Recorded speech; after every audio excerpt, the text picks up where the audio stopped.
Hello again, everyone. It's Todd Staruch, the Horror Nerd, here at New Jersey HorrorCon and Film Festival.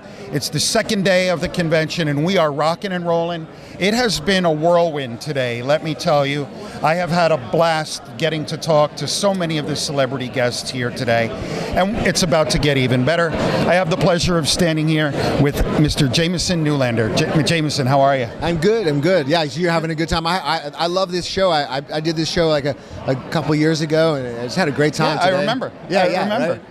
So what is it about New Jersey HorrorCon that made you come back? You know, there might be something about New Jersey. There's something like that. You know, there's something about it. There's definitely something about New Jersey. No. But I met my wife in New Jersey, actually. No kidding. Yeah, in Hoboken. I mean, if that's considered Jersey or if that's considered New York, I don't know. Oh, it is definitely Jersey. The city of Frank love. Sinatra is exactly, from Hoboken. Right, so yeah. So maybe it's something about Jersey, but also this show, I think that it's just run really well. A lot of really good people. I've been having a blast. Awesome. You know? I'm glad to hear that. Yeah. Same with me. I'm just a fan at heart who gets to do some cool stuff. So Totally. I love working the cons. I get to talk to people that I've been following for years. So it's Lost a thrill Boys for fan. me. You're a big Lost Boys fan. Absolutely. Love it. Absolutely. Listen, I'm a child of the 80s. Totally, You know, yeah. so it was part of my childhood, part of my life. Yeah. You know? Yeah. So I've been asking this question about quite a few of you here from the Lost Boys. Yeah. When you were making the film, did you have any inkling that it was going to develop the following that it has developed? It's just crazy, right? I mean, there's no way to know, you know, because it's like you could be like, oh, with this film we're going to develop a following, and then it doesn't happen, you know, because like this kind of just has to happen by luck, you know, not just luck. I mean, the movie itself, you got a lot of great things going from the movie where it's like Joel Schumacher, the director, just had this vision that, hey, guess what? We're going to change the genre a little bit. We're not going to go straight down the middle with the genre. We're going to make a little right turn here. You know, with the vampires. You know, with the what do you call it? The Peter Pan theme and stuff like that. Right. Yeah. So I just think it all came together. Nobody was interested in making like some traditional vampire movie. Everybody was, you know, hungry and wanting to make some lightning in a bottle thing. So I think that's how it happened. And Joel at times on set was like, we're making movie history, guys, but he was just joking, you know? Right. Like Right. Oh, that's great. Yeah. That's great.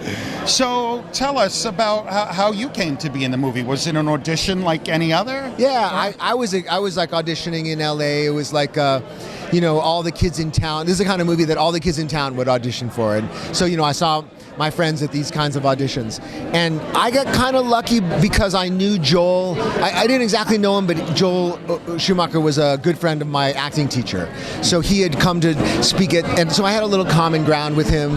And then I got called back based on, you know, just based on that stuff. And in the lobby, in the waiting room, that's when I met Feldman. And they were probably trying to pair us to see what the chemistry was, and boom, just like that, we hit it off. We had something. There was something about it that just worked between the two of us. So I think that's how I came to it. Very cool. Yeah. Very cool. What is it that you think? Look, we all know a lot of films come out in a year. A lot of horror films come out in a year all the time. What is the number one element you think makes a film iconic, like The Lost Boys, versus just another horror film? Yeah, so I mean, that's a good question to putting it that way. I mean, I think it's got to be a few things that come together. Like, number one, I think it's got to be in most cases, it's got to be a really good film. It's got to be done really well. It's not always the case. Sometimes you can have something that's campy and it's so out there that it really works. But I think ultimately you have to have something that has some sort of basis, some sort of meaning, you know, which I think Lost Boys has. Like, it has that brotherhood thing, that sort of family thing. Right. But then it's also, I think, especially with horror, it's got to have some twist, some sort of new twist that makes people interested in those kills and that villain and those heroes, you know what I mean? Sure. So sure. That's where I think Lost Boys had that too. You know, it's like that whole twist of the Peter Pan thing, and you know, Lost Boys are, you know, the ones on the back of the milk carton end up being, you know, vampires. You know, so that's what I think. Nice. That's a good answer. You know, one man's opinion. I like it. Absolutely. At the end, that's all we got, right? That's right. Right. So I always enjoy asking this question. You were in an iconic horror film, but are you yourself a horror film fan in general? That's a very good distinction because I'm not actually. I was a little too scared for movies, for horror movies. Definitely as a kid, as in the 80s. A couple of times I saw them, like Poltergeist 2. I was like, I really liked it, and it also could have been that I was on that date. We kind of made out a little bit, so maybe that was part of it, But so I could deal with the horror then. Sure. And little by little, I've gotten to be able to deal with horror and not get too freaked out. But I won't see like Saw, I won't see those movies because it freaks me out too much. Fair enough. Yeah. What I have found is it's about 50-50. Oh, yeah? People will be like, the biggest horror film, but no, I don't like horror.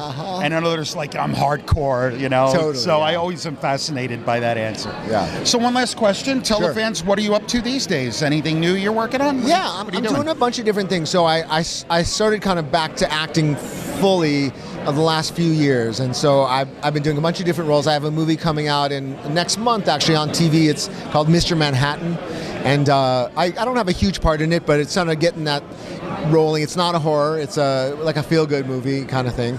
I'm going up to Santa Cruz. Oh, here's this thing. I'm going up to Santa Cruz and checking out the old locations. That's actually the boardwalk. That was last year. Oh yeah, well, That's very me. cool. And it's like just generally checking out the old locations and reminiscing. And I even cry in one of the episodes just because it's all so moving. It's a really cool town, So check that out. It's on YouTube.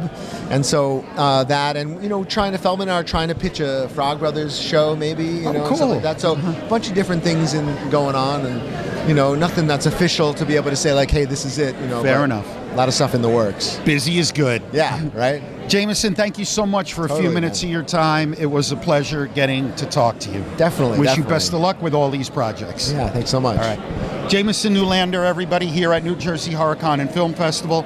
I'm the horror nerd, Todd Sturridge, signing off. We will see all of you in the next interview.